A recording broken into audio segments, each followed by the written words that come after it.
Spotlite Theaters. 10 locations conveniently located throughout the greater San Fernando Valley. I just fought the Pleasure Emporium trying to take over my theater. Who the hell is Spotlite Theater? Anyway, this week... Thank you for visiting Spotlite Theaters, where your visit seems like it never ends. Whose bright idea was that tagline? Okay, we're talking a legendary bad movie director's debut. Smoking is not permitted at Spotlite Theaters. Just go check out the movie.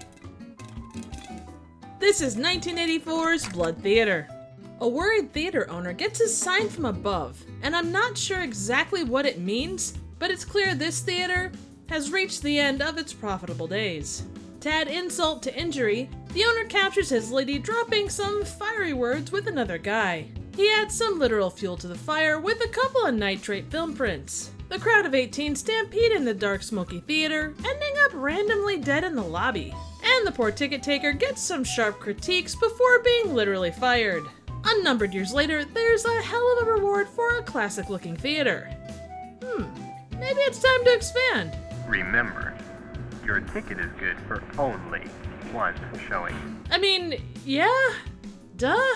Anyway, we meet Murdoch, the dubious head of Spotlite Theaters, and Miss Blackwell, his long-suffering assistant, along with Adrian, Malcolm, Jennifer, and some really great ticket prices. There's a big announcement for them. Spotlite Theater chain has just added its 11th theater. I'm transferring you all there as new employees. And they're clearly thrilled despite the $1,000 bonus. And the chance to escape the weird door whoosh, which also seems to affect these lockers.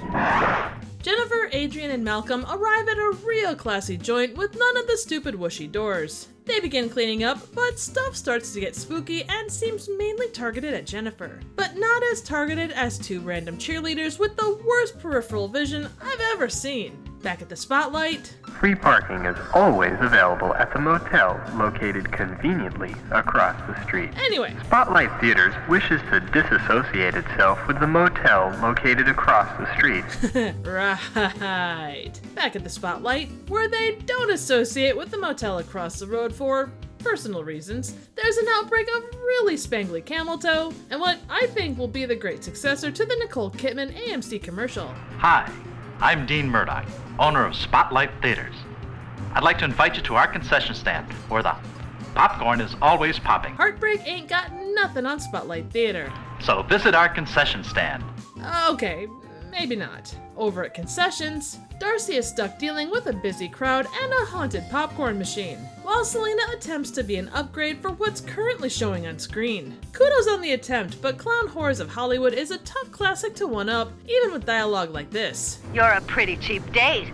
What would you be doing if Adrian had paid for that popcorn? We're treated to film-loading action and a montage worthy of Benny Hill, which shows the gory details of the theater-related deaths before the whole thing catches fire. Murdoch calls to check on his investment and is told a fib worthy of a 1K bonus. Everything so far has been fine. The typewriter gives Adrian an offer he can't refuse, while proving to be the most dynamic actor in the whole film. The killer reveals himself and causes one of the most awkward deaths ever committed to film. Jennifer has a dream that both gives us cover art for the movie and is a reoccurring nightmare for me. Never take your eyes off that crafty popcorn machine. Murdoch shows off his side hustle of bootlegging movies, but is reminded by Miss Blackwell that piracy doesn't pay. Like a virus, Spotlight's stock sound effect rears its ugly head at the new theater in a weird way. Then Selena and Darcy show up in their own take on official attire.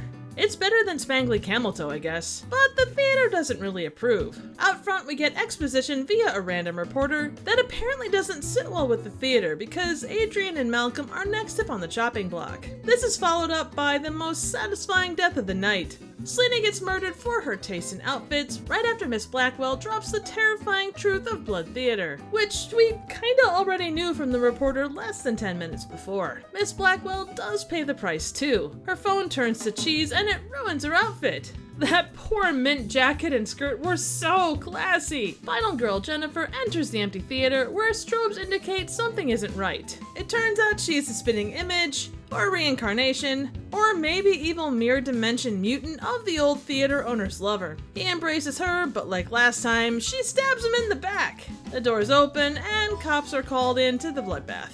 And so ends another chapter of Life in Blood Theater. Welcome to Spotlite Theaters, your ticket to escape.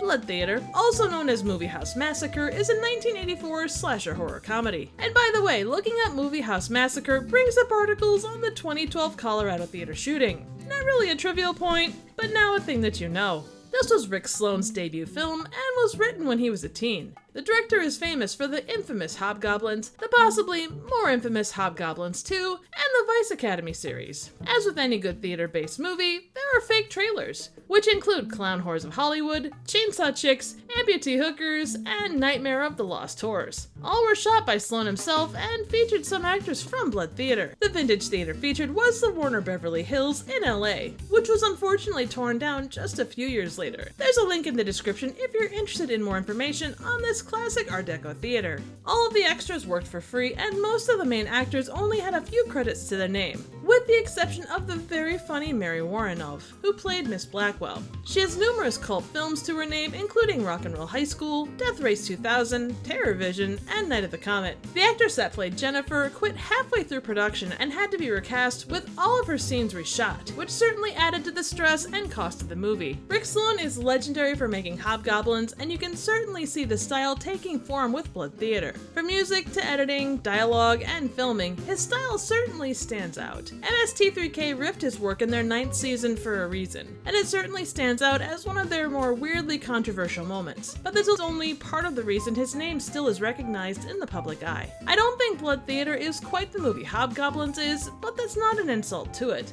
Honestly, I enjoyed it so much I picked it up with the Visitants from Vinegar Syndrome during their last sale. Any movie set in a theater is gonna get my attention for obvious reasons. But for all the flaws of this one, it has a lot of charm to me. The fact that Selena's ADR audio is as overstated as her attire, the complete inability to see the murderer until he's literally in front of any victim, and Murdoch's weird and highly illegal management style make me smile every time I watch it. In my book, this is good bad filmmaking from a director known for good bad filmmaking at its finest. A review from Chiller says it best: if you appreciate incredibly 80s hair and clothes, and the uniquely bizarre, very intentional humor of director Rick Sloane, there is much here that will warm your heart. So what do you think? Suggestions for movies, trivial questions, comments, ratings, and some non-haunted popcorn would be appreciated. Thank you so very much for watching. And remember, we don't care if the movie next door sounds better.